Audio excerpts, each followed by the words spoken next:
Hello students, आ गए हम आज फिर अपना पार्ट 3 लेके।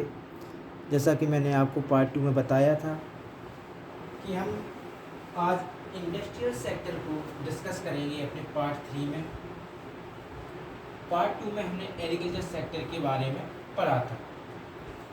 एग्रीकल्चर सेक्टर में हमने देखा था कि कैसे हमारे देश का जो एग्रीकल्चर सेक्टर है वो फूड क्रॉप से कैश क्रॉप में चेंज हो गया था ड्यूरिंग ब्रिटिश रूल। आज हम पढ़ेंगे इंडस्ट्रियल सेक्टर को, जिसमें हम देखेंगे कि कैसे ब्रिटिशर्स ने डी इंडस्ट्रियलाइजेशन करके अपने बेनिफिट के लिए इंडिया के जो इंडस्ट्रियल सेक्टर थे उनको डिक्लाइन करने की कोशिश करी, और हालांकि वो उसमें सफल भी हुए डी इंडस्ट्रियलाइजेशन करने में।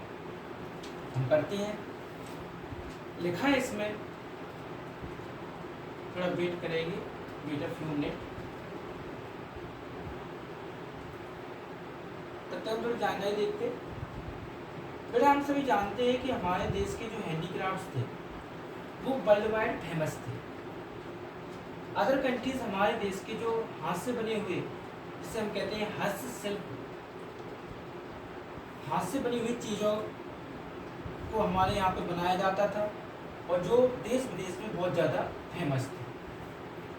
हमारे यहाँ पे जो प्राइमरी गुड्स था या रॉ मटेरियल जो थे वो बहुत ज़्यादा मात्रा में थे, जिसे देखकर ब्रिटिशर्स को लगा कि यहाँ से हम रॉ मटेरियल को लेके जाएंगे अपनी कंट्री में, वहाँ से इंडस्ट्रीज से अपनी जो इंडस्ट्रीज़ हैं उनसे फिनिश गुड्स को तैयार करेंगे और फिर से इंडिया में ही आके बेचेंगे। इससे डबल बेनिफिट्स होगा, एक तो फ्री में रॉ मटेरियल का ले जाना और अमाउंट में या रुपीज़ में अपने फिनिश गुड्स को इंडिया में आके बेचना। इस तरह से इन्होंने यहाँ पे डी इंडस्ट्रियलाइजेशन किया, उसको अपन इस चैप्टर में पढ़ते हैं। सबसे पहले हम देखते हैं कि जो इंडस्ट्रियल सेक्टर था हमारा, लिखा है इसमें systematic D industrialisation.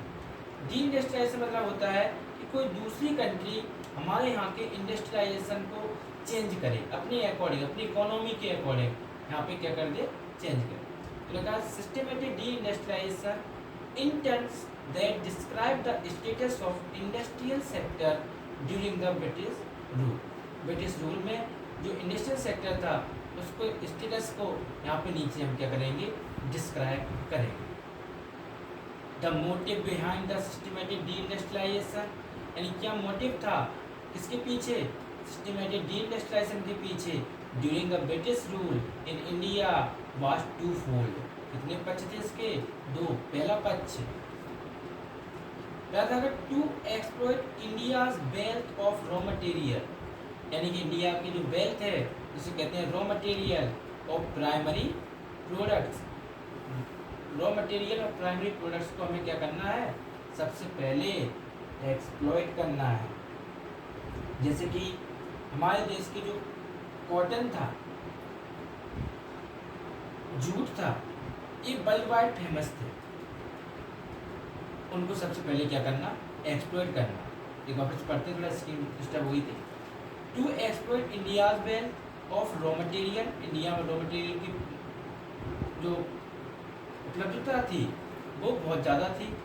Primary products आसानी से मिल जाते थे, जैसे कॉटन और jute. It was required to fulfil the emerging needs of industrial inputs in wake of industrial revolution in Britain.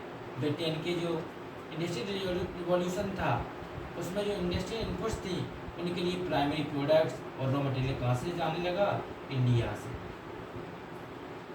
To exploit India as a potential market, India को क्या बना दिया उन्होंने, पोटेंशियल मार्केट बना के for the industrial products, industrial के products के लिए। और ब्रिटेन में जो इंडस्ट्रियल प्रोडक्ट्स थे उनको इंडिया में आके बेचने लगे, जिससे इसका जो पोटेंशियल मार्केट है उसको एक्सप्लोर कर दिया। एंड जो हैंडीक्राफ्ट्स वाली चीज़ें थी वो अब लोग नहीं खरीद रहे थे, क्योंकि वो in comparison to British goods महंगी थी handicrafts.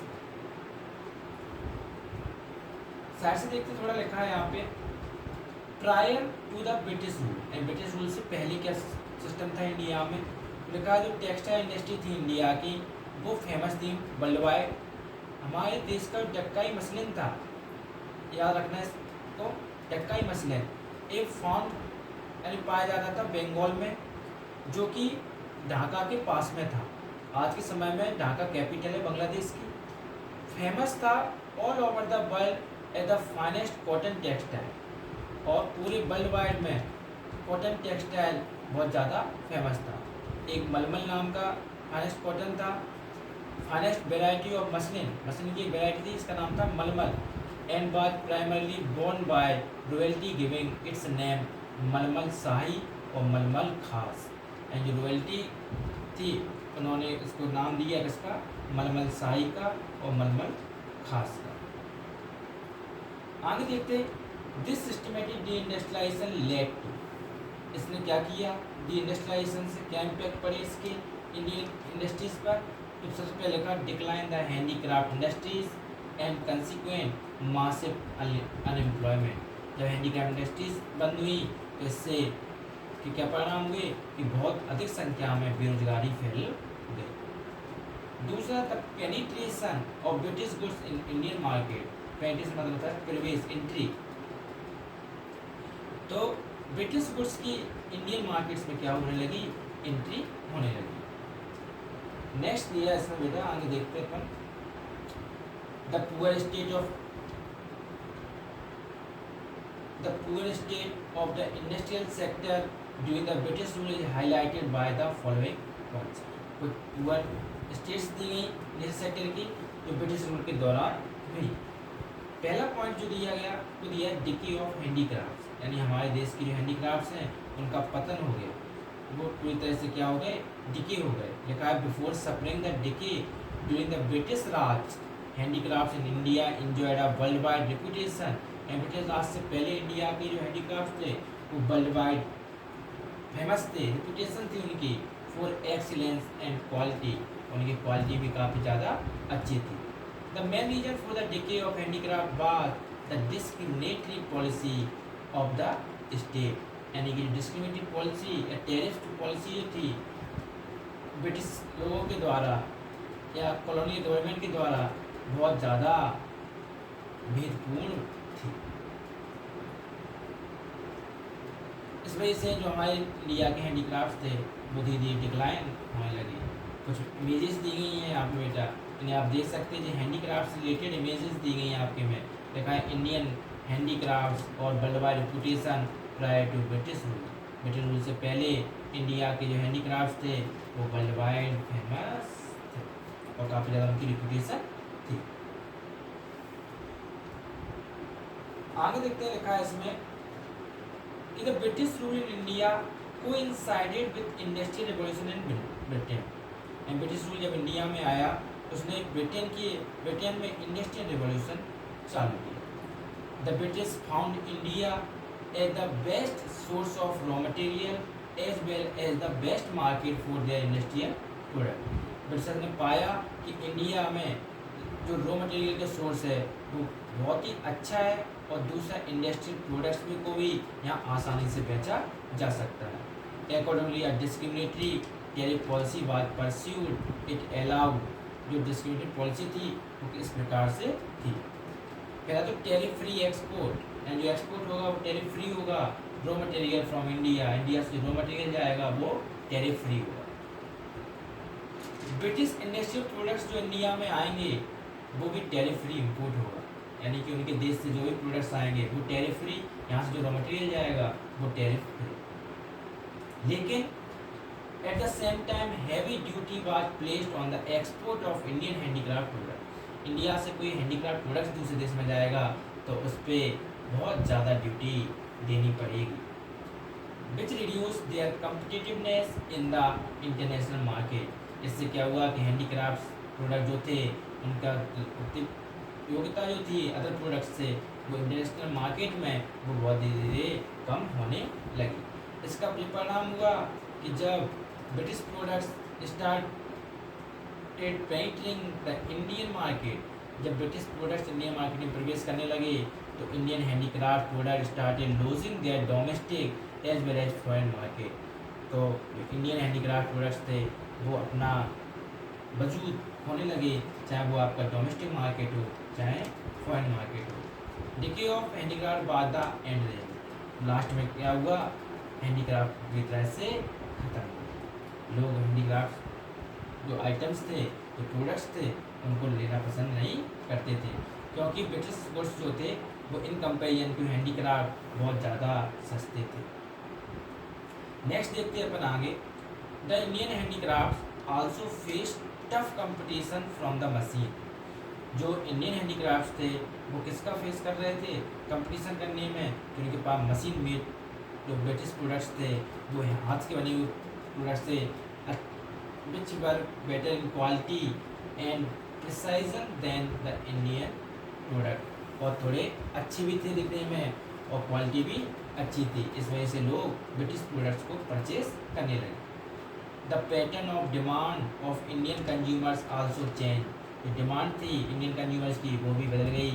As more people under the influence of British culture took to western life style, तो बहुत सारे लोग वेस्टर्न लाइफ स्टाइल से बहुत ज़्यादा प्रभावित हुए, इस वजह से वो उसे अपनाने लगे। दस the Indian craftsman started losing their domestic market and eventually perished, और धीरे धीरे जो क्राफ्टमैन थे वो पूरी तरह से बर्बाद हो गए। नेक्स्ट पॉइंट जो बेटा इसमें सेकंड पॉइंट हम देखेंगे, यह तथा डिके ऑफ हैंडीक्राफ्ट कैसे हुआ। इसके बाद बिलीव और notional growth of modern industries. Believe मतलब स्लो, ठीक है, पेरिस्ट मतलब अपने यहाँ पे क्या देखा था, नष्ट या बर्बाद किया था मैंने। देखा बेटा आगे, under the British Raj modern industries saw only a bleak growth. British Raj में जो मॉडर्न इंडस्ट्रीज थी वो बहुत ही धीमे धीमे क्या कर पा रही थी, growth. It was only in second half of 19th century that the modern industry showed its emergence। जब 19th century के हाफ में जब हम पहुँचे तो जो मॉडर्न इंडस्ट्रीज थी वो अपने आप को बाहर निकाल रही थी। First 5 observation need to be noted in this regard. 5 observations हैं जिन्हें हम एक वन बाय वन पढ़ते हैं। पहले कहा शुरुआत में कॉटन और जूट जो टेक्सटाइल्स मिल्स थी उन्हें लगाया गया। कॉटन और टेक्सटाइल मिल्स जो थी वो कहाँ पे लगाई गई, वेस्टर्न इंडिया में। वेस्टर्न इंडिया में भी महाराष्ट्र में, गुजरात में, और उनको जो कंट्रोल करते थे वो कौन करते थे, इंडियंस करते थे। इसके बाद जूट टेक्सटाइल इंडस्ट्रीज जो लगाई गई वो बंगाल में लगाई गई और इनको कंट्रोल करते थे फॉरेनर्स। ठीक है बेटा, कॉटन और जूट टेक्सटाइल मिल्स लगाएंगे, जिसमें कॉटन टेक्सटाइल वेस्ट इंडिया में लगाएंगे, जिसमें महाराष्ट्र, गुजरात जैसे जो सिटीज़ थी वो शामिल थी और इन्हें कंट्रोल करते थे इंडियंस। और जूट जो टेक्सटाइल इंडस्ट्रीज थी ये बंगाल में लगाएंगे और इनको कंट्रोल करने का काम करते थे फॉरेनर्स। सेकेंड मेरा पॉइंट है इसमें, बिगनिंग ऑफ 20th सेंचुरी की शुरुआत हुई तो आयरन और स्टील इंडस्ट्री कम अप सामने आई, जिसमें Tata iron and steel company जिसको इनकॉर्पोरेट किया गया 1907 में। After world war second cement, paper, sugar industry also started coming, यानी सेकेंड वर्ल्ड वॉर के बाद जो पेपर, सीमेंट और शुगर इंडस्ट्री भी थी जो धीरे बाहर आने लगी। आगे देखते हैं third point, there was hardly any capital goods industries in India, यानी कैपिटल गुड्स इंडस्ट्रीज थी वो बहुत ही कठिनता से सामने आ पा रही थी, क्योंकि जो कैपिटल गुड इंडस्ट्रीज थी produces goods like machines, industrial plants which are use for further industrialisation. क्योंकि जो कैपिटल गुड्स इंडस्ट्रीज थी वो प्रोड्यूस करती थी गुड्स किससे, मशीन से, इंडस्ट्रियल प्लांट से, विच वर यूज फर्दर इंडस्ट्रियलाइजेशन, जो कि भविष्य में इंडस्ट्रियलाइजेशन करने में उपयोग होंगे। फोर्थ पॉइंट में दिया इसमें contribution of the new industrial sector in the gross value added और gross domestic product of the economy remain extremely low. जो इंडस्ट्री लगाई जा रही थी ये जीडीपी में भी बहुत कम योगदान दे पा रही थी, क्योंकि इनका जो प्रोडक्शन था वो बहुत ही कम था, क्योंकि हाई टैरिफ पॉलिसीज थी उस टाइम पे। आगे दिया point the state participation in the process of modern industrialization by limited. जो स्टेट का पार्टिसिपेशन भी था वो भी कैसा था, लिमिटेड था। It was confined only to the strategic areas, सिर्फ उसमें शामिल थी कुछ ही एरियाज में, जैसे कि railways and means of mass communication which help expansion of the Indian market for the British product. और इनका जो लॉन्च करने का श्रेय है मीन्स ऑफ कम्युनिकेशन का बढ़ाना, रेलवे का बढ़ाना, एक इसका है ब्रिटिशर्स का। ब्रिटिशर्स चाहते थे कि अगर रेलवे की स्टार्टिंग हो गई तो हम आसानी से पूरे इंडिया को क्या कर सकते हैं, कवर कर सकते हैं। आगे दिया briefly industrial sector on the eve of independence revealed 4 core characteristics pointing to its backwardness and limited growth. Independence से पहले जो बैकवर्डनेस और लिमिटेड ग्रोथ के कारण थे वो कुछ इस प्रकार से थे। फर्स्ट था जो हैंडीक्राफ्ट इंडस्ट्रीज थी वो सिस्टमेटिकली डिस्ट्रॉयड हुई, इसके द्वारा ब्रिटिश गवर्नमेंट के द्वारा। It was largely owing to the discriminatory tariff policy of the British government, क्योंकि ब्रिटिश गवर्नमेंट ने डिस्क्रिमिनेटरी टैरिफ पॉलिसीज को लागू कर दिया था। नेक्स्ट पॉइंट था modern industry with bleak expansion, यानी कि स्लो या धीरे धीरे ही बढ़ पा रही थी। It was by and large restricted to the expansion of railways. It help expansion of Indian market for the British product, तो ब्रिटिश प्रोडक्ट के लिए रेलवे का जो एक्सपेंशन हुआ उसके बाद ब्रिटिश प्रोडक्ट पूरे कंट्री में आसानी से पहुंचने लगा। नेक्स्ट पॉइंट, थर्ड पॉइंट ये इसमें capital goods industries which is core element of industrial growth. जो कैपिटल गुड्स इंडस्ट्रीज हैं ये कोर एलिमेंट है किसके लिए, इंडस्ट्रियल ग्रोथ के लिए, बट ऑलमोस्ट नॉट एग्जिस्टेंट, ये भी ज़्यादा दिनों तक नहीं चल सकी। जबकि ट्रेडिशनल इंडस्ट्रीज थी इंडिया की जैसे handicraft were decaying, modern industry remain in an infant stage, ये भी शुरुआत में थी। और हैंडीक्राफ्ट जो थे, हैंडीक्राफ्ट इंडस्ट्रीज जो थी वो पूरी तरह से क्या हुई थी, decay. This again pointed to the backwardness of Indian economy with the little or no evidence of dynamic change. इस वजह से इंडिया में क्या हो गई, बैकवर्डनेस, और इंडियन इकोनॉमी या तो बहुत कम बढ़ रही थी या इसका कोई भी ऐसा डायनेमिक चेंज का कोई साक्ष्य नहीं मिला कि हाँ ये बढ़ रही है। फिर आज के लिए इतना ही। कल हम अपने पार्ट 4 में फॉरेन ट्रेड को डिस्कस करेंगे। ठीक है, अगर आपको वीडियो अच्छा लगा हो तो चैनल को सब्सक्राइब करें, वीडियो को लाइक करें और अपने फ्रेंड्स को शेयर करें। Thank you for watching.